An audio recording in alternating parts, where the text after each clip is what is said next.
Hello. We are about to start our science fiction unit, which is one of my favorite units because I'm kind of a nerd. And, that shouldn't be a surprise to anybody. We are going to start by reading Fahrenheit 451 by Ray Bradbury, a great book that has a lot of historical context and brings up a lot of interesting ideas in it. Those of you that read The Sound of Thunder are familiar with Ray Bradbury already. Before we get started, we are going to read one of his short stories, There Will Come Soft Rains. But before we get into any of that, we need to make sure that we understand exactly what science fiction is and why it's interesting and why we should read it and why do they make million-dollar blockbuster movies about it. Let's learn about it before we continue. So today we are going to start talking about science fiction. This is one of my favorite units, and I know I say that about everything. But if you haven't figured it out, I'm kind of a nerd. So growing up, science fiction was a genre that I loved, and it has continued on into adulthood. We get to learn some really cool things and decide where we want to go as the human race, and have concerns about what's coming up and be able to address these things. So let's talk about science fiction, where it started, where it's going, why it matters. So the definition of science fiction is that science fiction is fiction where the plot, characters, setting, and or conflict revolves around a fictionalized version of our universe where STEM, that's science, technology, engineering, and math, has either progressed beyond our current abilities or technology took a different path in the development of world events. So this could be hard, futuristic science fiction. This could be things like steampunk. This could do with mad science. This could do with any number of things where those STEM things took us in a different path or have vastly influenced how humanity interacts with the world or with the universe, because we can be set in space or on planets or even supposedly in alternate dimensions. Science fiction, it often blends with fantasy, especially low fantasy. The blend between where science ends, what is possible, and what may not be possible is often really, really blurry. So you can get into high fantasy, the swords and sorcery and the elves. That's very distinct from science fiction. But low fantasy, things like faster than light travel, which as far as we know currently is not possible, that falls into low fantasy. And then you have some soft science fiction where that blend is compared to hard science fiction, which are things that we definitely know is possible. So very, very interesting. If you like fantasy, you often really, really also enjoy science fiction, especially soft science fiction. So we can focus on either the human element, so that's emphasizing universal human traits regardless of the background, those things that make us people, hope, what we do in the face of adversity, love, fear, danger, all of those things that exist in just about any story that involves people. It can focus on those regardless of what is going on in the background as far as technology exists. Or it can be a warning of the dangers of technology without humanity. What happens when our understanding, with our abilities to develop new technology, outpace our ethical code, our morals? We have to really ask ourselves hard questions, or we have to face the consequences of our abilities outstripping our ethics and morals. And it generally emphasizes what-if questions. What if we could run electricity through a dead body and bring someone back to life? What if we all live in a simulation by robots that are farming us? What if we could implant false memories in somebody? What if we could examine a person's behavior to the point that we could arrest somebody for a crime that they have yet to commit because we know through behaviorism who is going to commit crimes? So all sorts of what-if questions that science fiction allows us to really look at. Let's talk about the history of science fiction. So the precursors arguably include the Epic of Gilgamesh, one of the very first stories, one of the very first writings that we have anywhere from ancient texts And this was one of the very first stories that involves the use of human logic and reasoning in the face of supernatural forces.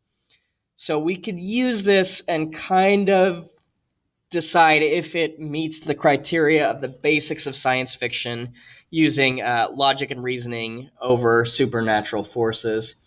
Kind of really strains the edge of science fiction. But there's a lot of scholars that argue that it does act as sort of a proto-science fiction work.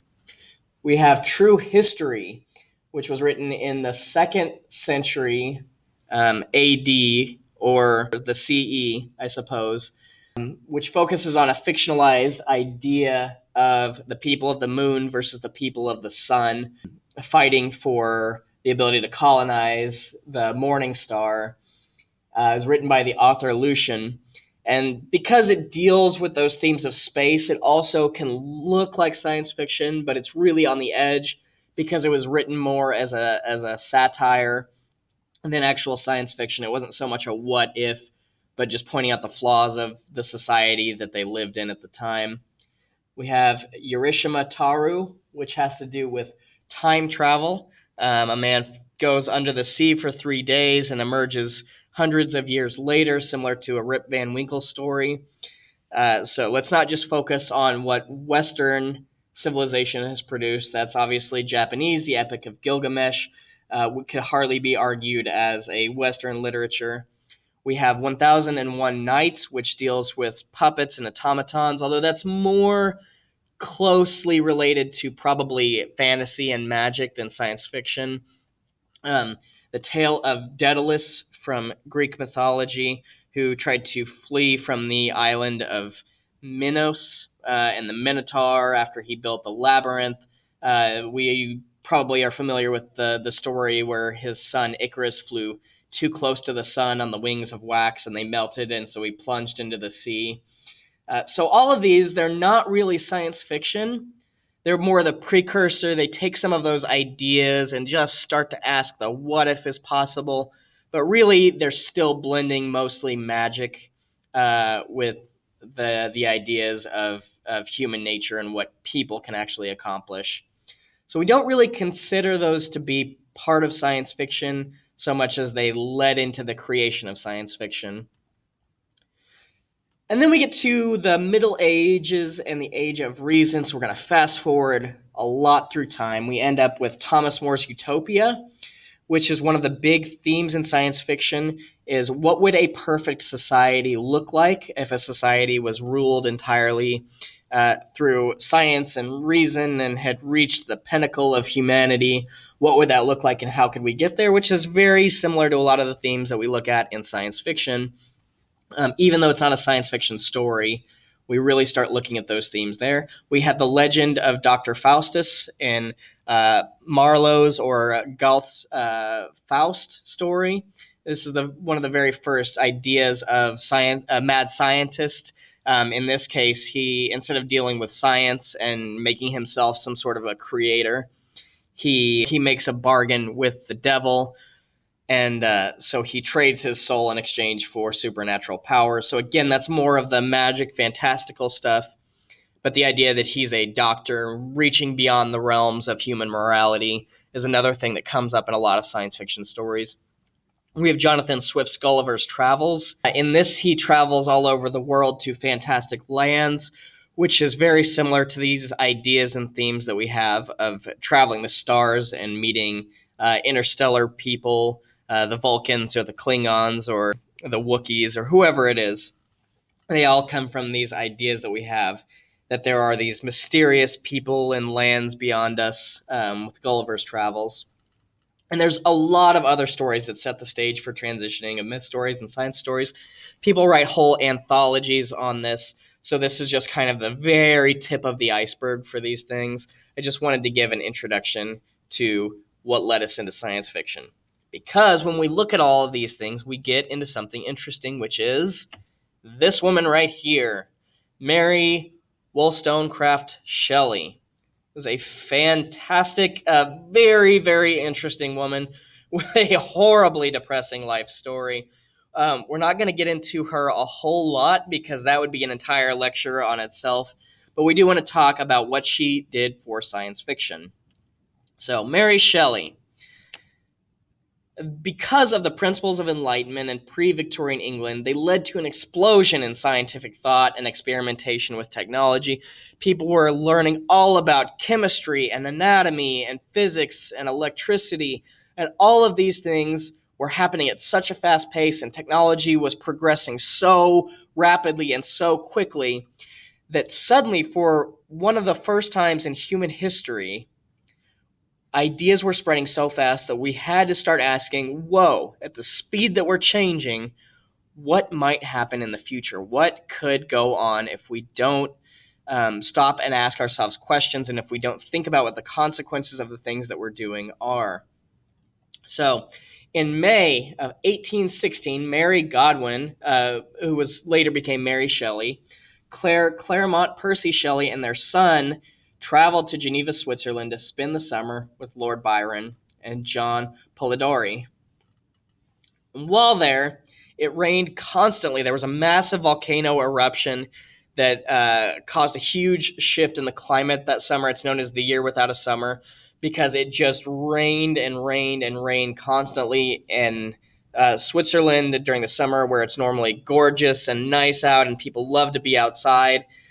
So having lived in Maine, it is definitely something that I can relate to. It does that a lot there. Same thing in Seattle. There's places in America where we can definitely understand this. But in order to pass the time, the group spent the summer telling ghost stories before Lord Byron, who was a famous poet, along with Percy Shelley, who was also another very famous poet. He proposed that they each write their own ghost stories instead of just retelling ones that they had heard. So what they did was they came up with these ideas, and they started telling stories. And it's really interesting because John Polidori came up with a story called The Vampire, which really gave birth to vampire fiction. Everything from the Penny Dreadfuls and Bram Stoker's Dracula to True Blood and Twilight. They all owe everything to this guy. But Mary Shelley did something very interesting. She could not come up with a story. Everything that she thought of was stuff that she had heard before. She couldn't come up with an original idea, and she was really running out of time. Everybody else had gone, and they were like, oh, Mary, you are a fairly accomplished writer at this point. Where's your idea? And then on June 16th at 2 a.m., courtesy of a man named Donald Olson, who used her description of the stars and the moon to figure out exactly when this happened, she experienced what she described as a waking dream.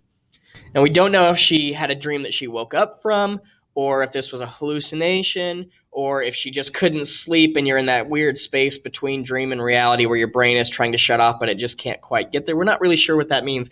But she had this vision of a mad scientist using electricity to reanimate a corpse. Galvanization, electricity had really taken off then, and it was something that everybody was talking about, and what can we do with this new electricity? And so she came up with this idea, and that gave rise to Frankenstein. This is often considered to be the earliest true work of science fiction, which is amazing for so many reasons. Contrary to what some of the internet might tell you, Mary Shelley was a pretty accomplished writer at this time. She hadn't published a whole lot, but she was very well versed in writing and had done some great works on her own already. But she lived a very depressed life. A lot of things ended very badly for her, and her life is just filled with tragedy. But through all of this, she came up with this idea of Frankenstein. And this is especially interesting because this was at a time where there weren't a lot of women authors. Women authors weren't given credit. Most of them didn't even have the chance to be published. And so for a long time, Mary Shelley's accomplishments with writing Frankenstein were kind of attributed very heavily to her husband, Percy Shelley. And in more recent times, we've looked back and said, well, he didn't actually have that much of a hand. Most of this stuff was entirely attributed to Mary Shelley. She really deserves the credit that's due to her. So in Frankenstein, it uses this idea that the newly harnessed technology of electricity can be used to reanimate a corpse.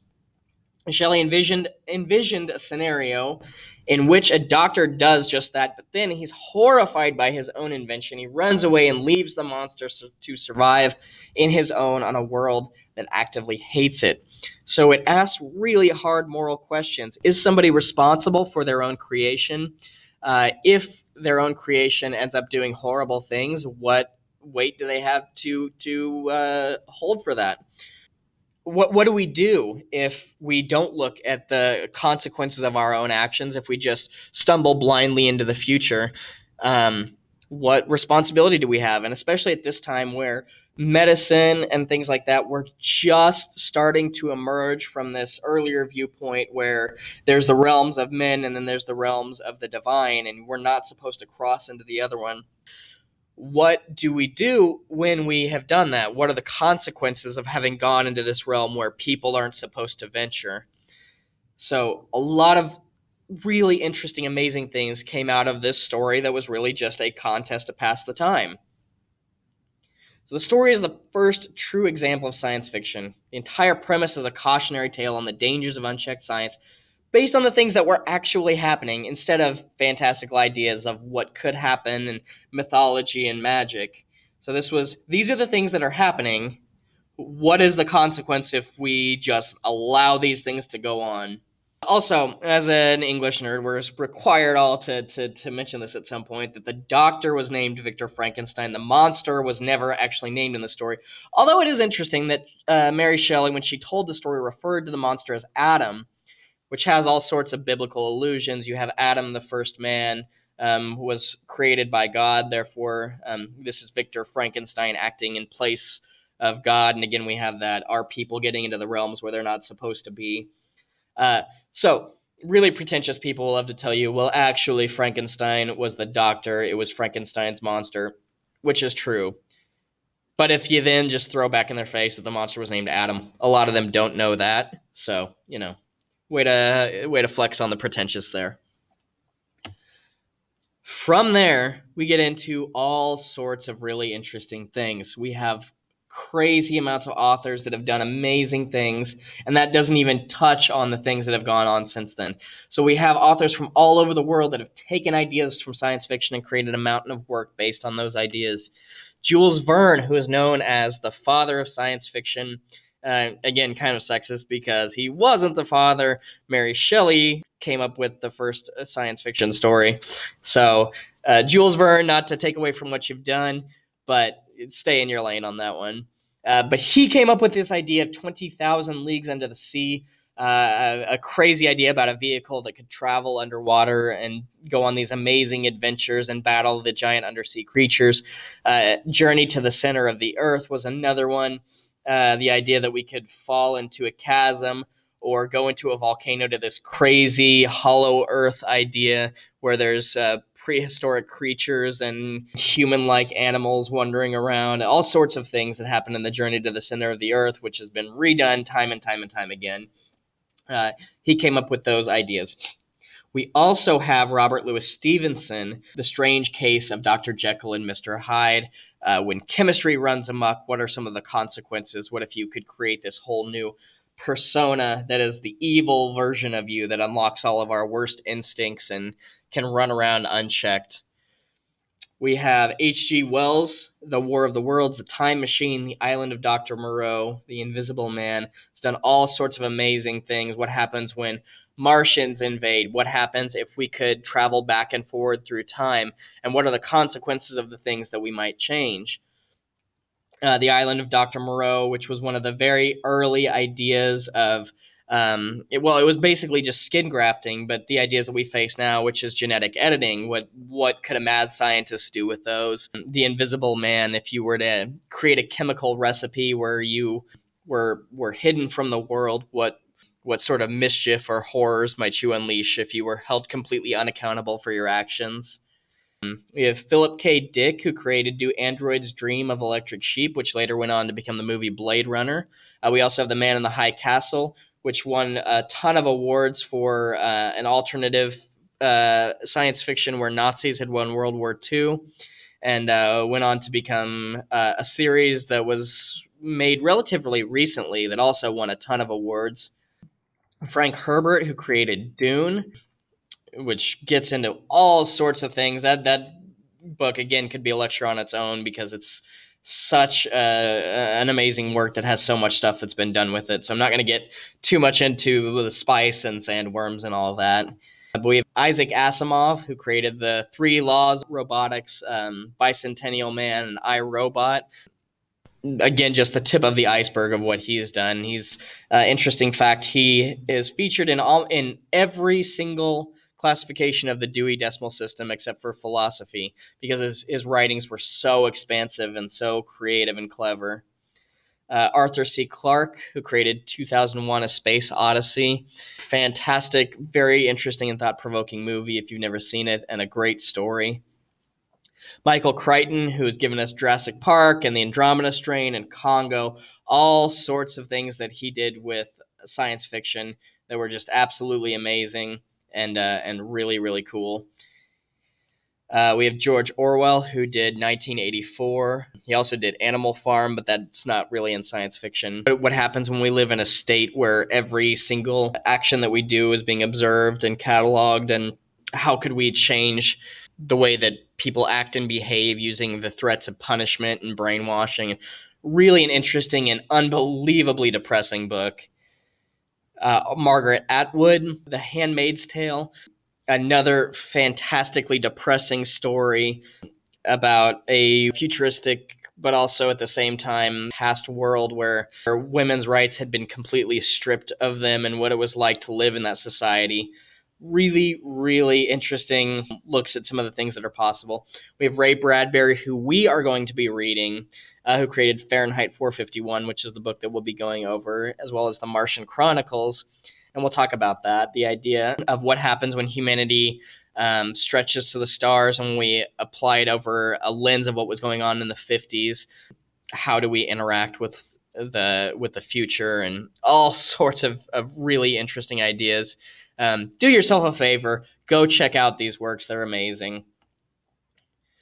But that's just the books. There's so much more. We have Gene Roddenberry, who did Star Trek, which is what happens in a fictional utopian society where technology has replaced all of our needs, and there is no more hatred as revolved around racism. We have George Lucas, who created Star Wars, which I think everybody in Western canon pays him homage for his work, whether you love or hate Star Wars. Just what it did for film and cinema. This was amazing. Also, its blend of some hard fantasy stuff with the Force, with some definite science fiction. Very creative. We have the Wachowskis, who created The Matrix, another one of the most famous science fiction stories of all time. We have Joss Whedon, who did Firefly and Dollhouse, has done some absolutely amazing things.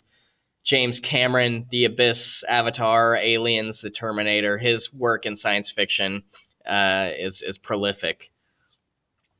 We have Rod Serling with The Twilight Zone, which really examined a lot of very interesting premises in the short story format, except his was short film.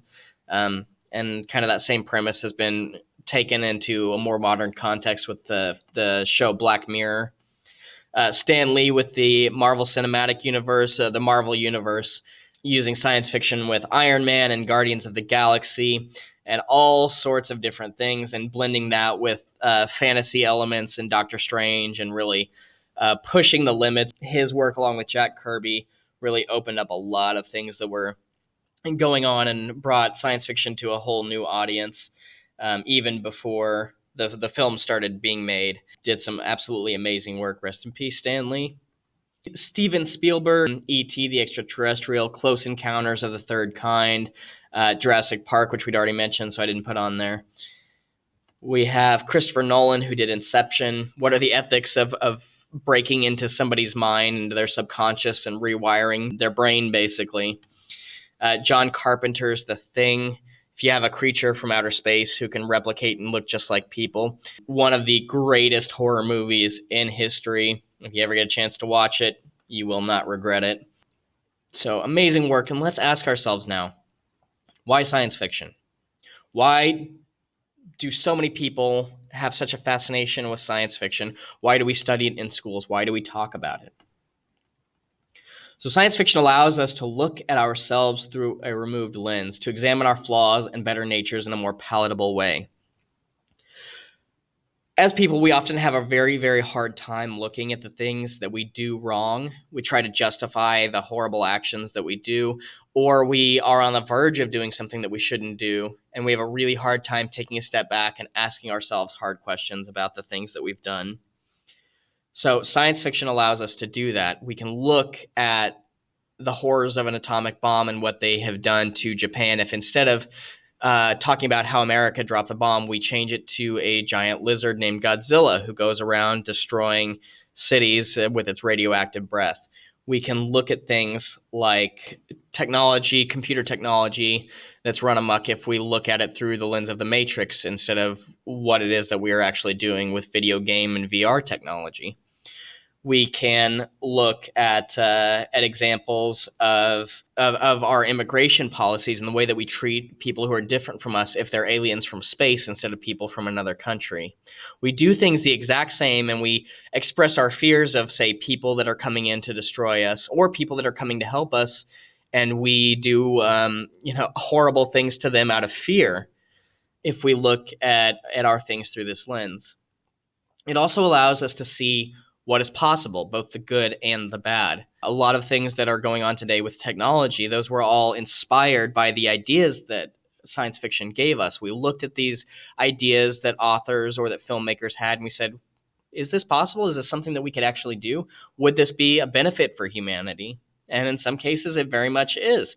You look at the technology in Star Trek, replicators became 3D printers. The communication systems became cell phones. We have tricorders, which are basically smartphones. All sorts of amazing things that came out of these ideas. It also lets us ask, what if, in a way that we need to critically do? What if we do things? What are the good and the bad? And we really, really need to look at, is something possible, and should we go there? Should we go into these realms where things are incredibly dangerous if they're unchecked? What happens if we're allowed to just genetically edit ourselves with impunity? What happens if we are allowed to travel the stars? Would it end up similar to when the settlers came to the New World? What happens when we introduce bacteria species like the War of the Worlds?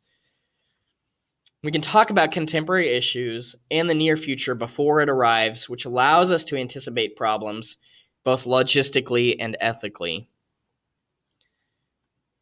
And finally, we can examine utopic and dystopic visions, including how to get there or how to avoid it, respectively. What society do we want to build in the future, and how do we get there?